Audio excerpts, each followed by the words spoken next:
J'ai une sœur qui s'appelle Rosemary et qui, en décembre 96, a intégré une secte qui s'appelle les 12 tribus. Voilà, la secte des 12 tribus.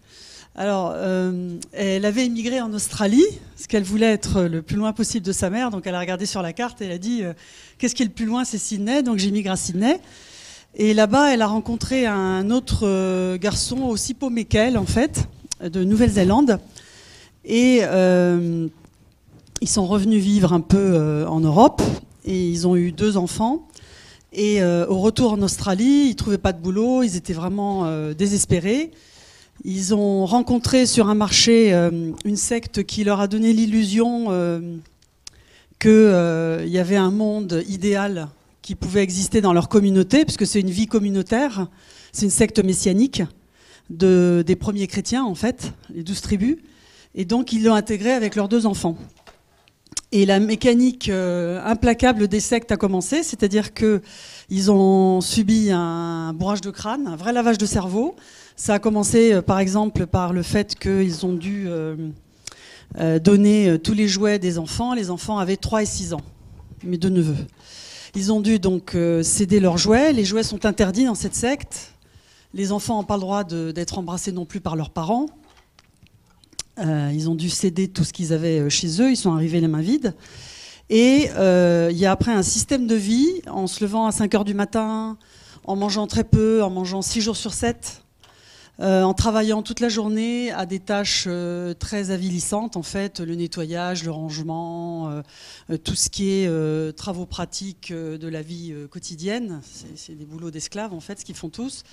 Et ils sont entrés dans cette communauté donc d'une 50aine de personnes qui s'appelle The 12 Tribes. Enfin, en France, ça s'appelle Tabitha's Place. Et le correspondant français est à Sus, à côté de Pau. À Sydney, ils sont 50, à Pau, ils sont plutôt 150.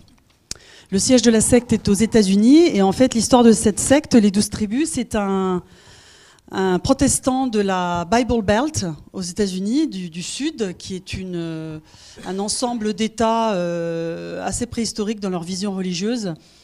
Il y a beaucoup de fondamentalistes là-bas qui a eu l'idée d'appliquer la Bible presque texto, en fait. Je dis texto parce que quand la Bible dit, l'Ancien Testament, qu'il faut frapper les enfants, il applique ça à la lettre. Donc en fait, la secte des 12 tribus se caractérise par l'esclavage des parents qui travaillent comme des dingues qui ne sont jamais payés, ça c'est classique, et par la maltraitance des enfants. Et donc quand mes neveux sont arrivés dans la secte en décembre 96, une série de maltraitances a commencé.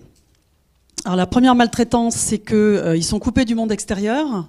Donc c'est comme un camp de concentration, c'est-à-dire sans la partie extermination, au sens où c'est des gens qui sont entre eux et qui n'ont pas le droit ni d'écouter la radio, ni de lire de bouquins, ni de voir la télé, ni de prendre des conversations téléphoniques. Ils sont coupés du reste du monde. Ils travaillent donc toute la journée. Les enfants ne sont pas scolarisés, c'est-à-dire qu'il y a quelques cours le matin qui sont avec des bouquins fabriqués par la secte. Donc ce n'est pas des bouquins d'éditeurs, même alternatifs, c'est des photocopies qui font de ce qui les arrange et qui est un enseignement principalement religieux avec un petit peu de calcul, il y avait un petit peu d'anglais, mais le niveau est vraiment extrêmement bas. Et donc les enfants sont sous l'emprise, mes neveux donc ont été sous l'emprise de leur soi-disant prof, sachant qu'il n'y a aucun qui est compétent là-dedans pour enseigner quoi que ce soit, mais qui se prétendent instituteurs. Et donc dès que les enfants disaient quelque chose qui gênait leurs enseignants ou qui n'obéissaient pas à leurs parents, ils étaient frappés. Alors par exemple, mon neveu a été frappé comme ça, de l'âge de 3 ans jusqu'à ce qu'il en soit évincé à 16 ans. Il a été frappé pratiquement tous les soirs. Alors les 12 tribus, ils font ça de la manière suivante. À Sydney, mais partout, en France c'est pareil, ils déculottent les enfants, garçons ou filles, et ils les fouettent en fait avec des badines, avec une sorte de verge, mais jusqu'à ce que ça saigne, quoi, et en public. Et en fait, c'est le spectacle comme au Moyen-Âge quand on exécutait quelqu'un ou qu'on faisait un auto-da-fé, c'est de ce niveau-là. Donc, au début, les liens avec la famille étaient permis, donc jusqu'à l'an 2000. C'est-à-dire que de temps en temps, on avait le droit à prendre un rendez-vous téléphonique pour parler, malgré les 8 heures de décalage horaire, 5 ou 10 minutes. Et quand la secte a vu qu'on se déplaçait à l'occasion des JO pour aller à Sydney, mon frère et moi, et les revoir, après 4 ans sans les voir, eh bien, la veille de notre départ en avion, ils nous ont appelés pour dire « non, finalement, ils ne seront pas là, on les emmène à Boston, là où il y a une autre secte, donc vous vous déplacez, mais vous ne les verrez pas. » Effectivement, on ne les a pas vus. Bon, après Boston, ils les ont emmenés en Espagne, où on a été également pour essayer de les voir. C'est pareil, ils avaient disparu la veille. Et en fait, ce jeu de cache-cache, c'est parce que les 12 tribus possèdent mentalement et économiquement et émotionnellement leurs membres. Et donc, il faut absolument couper les ponts avec les liens affectifs précédents qu'ont eu les membres, pour pouvoir permettre cette possession, en fait, physique et mentale. Et donc, c'était très dur à vivre, parce qu'on est une famille où les liens étaient très soudés, en fait. Ma sœur, c'est quelqu'un qui nous avait toujours posé problème, parce qu'elle était dépressive. C'était vraiment la paumée de service. Elle ne savait jamais ce qu'il fallait faire, elle n'avait jamais le moral, mais elle ne se faisait pas traiter, parce que la dépression, ça reste une maladie encore très mal diagnostiquée. Et pas souvent bien traité.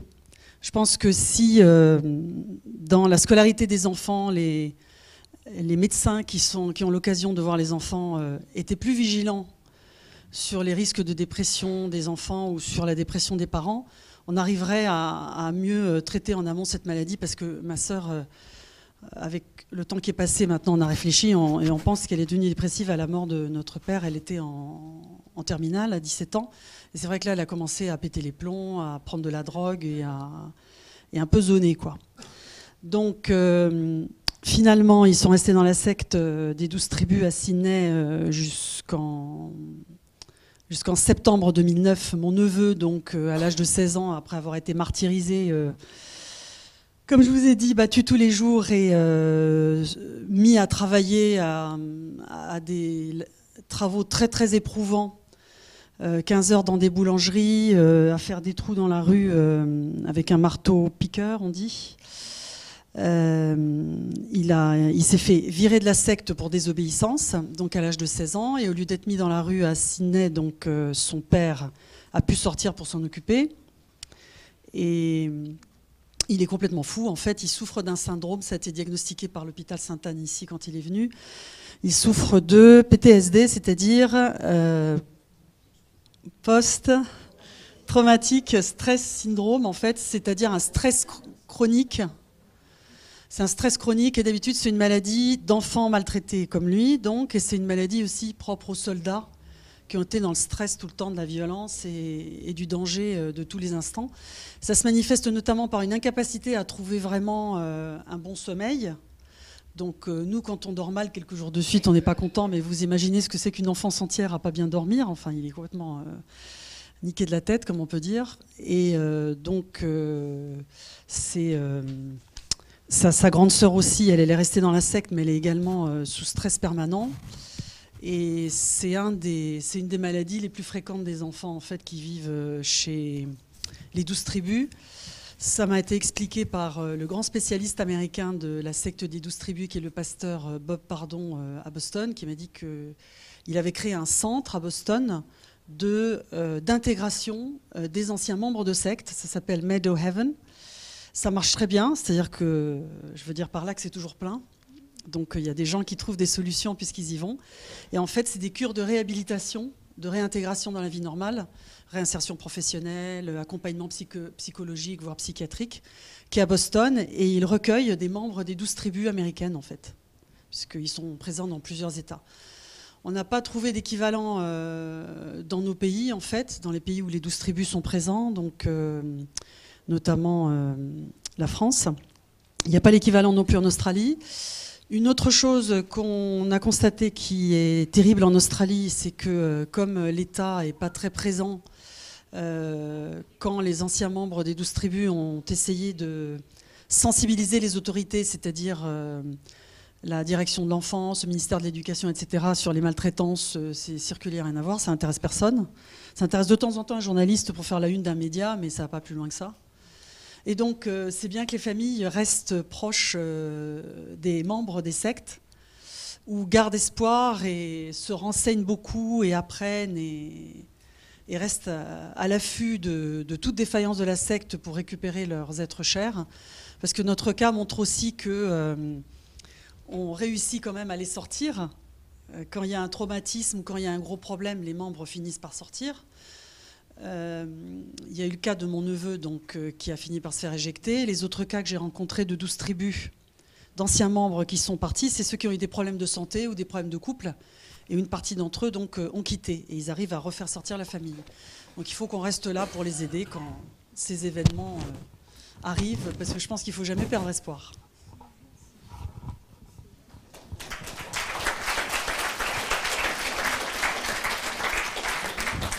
Merci. Gardez le micro pour l'instant. C'est un témoignage très émouvant, effectivement. Est-ce qu'il y a des questions particulières à poser? Bon, c'est vrai que les associations qui sont là, malheureusement, entendent ça au quotidien. Hein. C'est des témoignages que nous connaissons, que nous pratiquons, hélas. Mais peut-être d'autres personnes présentes. Oui. Voilà. Oui, elle est sortie en 2011. Mon frère et moi, on est allés chercher en Australie notre neveu. Donc, je m'en suis occupée à la maison pendant 1 an et demi, en plus de mes 3 enfants, avec mon mari. Ça a été très difficile parce que entre l'alcool, la toxicomanie, le PTSD, j'avais 3 enfants en bas âge. C'est très difficile à gérer, mais bon, il s'est quand même amélioré. Et maintenant, ma sœur est sortie. Elle habite Sydney avec son mari et avec sa dernière fille, celle qui est née dans la secte, qui est normale. Elle est sortie à temps, elle est sortie à 12 ans. Et elle a réussi à ne pas se faire trop tabasser. Bon, elle a été battue, évidemment, mais moins que son frère. Et ma nièce aînée est toujours dans la secte. Elle s'est mariée avec un membre de la secte de Sus, un franco-japonais. Qui a été muté là-bas pour se trouver une fiancée, parce qu'ils organisent, ils arrangent les mariages en fait, dès l'âge de 14-15 ans, et donc c'est ce qu'elle a eu.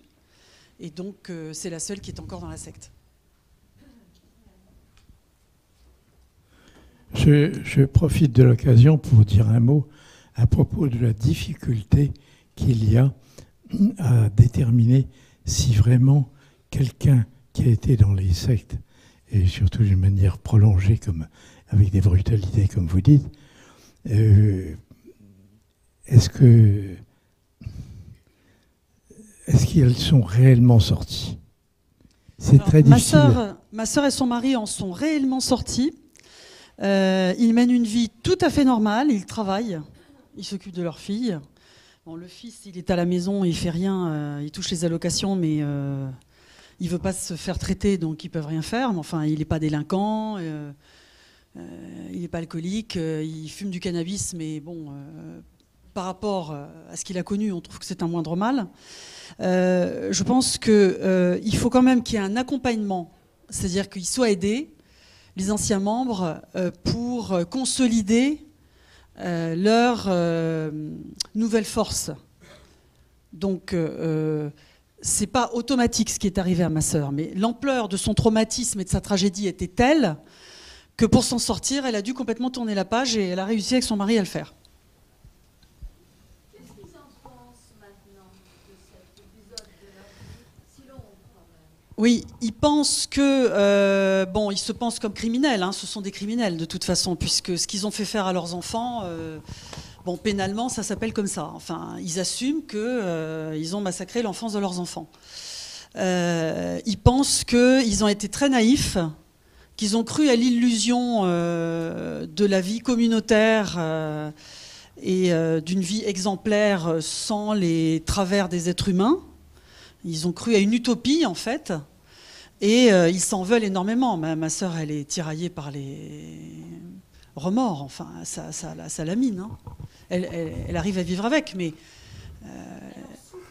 elle en souffre énormément. Elle va voir un psy avec son mari et sa fille. Oui, ils sont sous psychologue depuis qu'ils sont sortis. Hein. C'est payé par la Sécu australienne, ils en ont besoin. Mais c'est pas tellement pour comprendre ce qui leur est arrivé, parce que ça, je pense qu'ils ont dépassé ce stade en 2015, c'est pour vivre avec les remords. Ils ont leur fils tous les jours qu'ils voient chez eux. Le fils, il est sorti comme ça. C'est pas du tout parce qu'il est mal né. C'est un garçon, je l'ai élevé pendant 1 an et demi. Il est tout à fait normal, très intelligent, très beau garçon, très sportif. Il avait tout pour lui.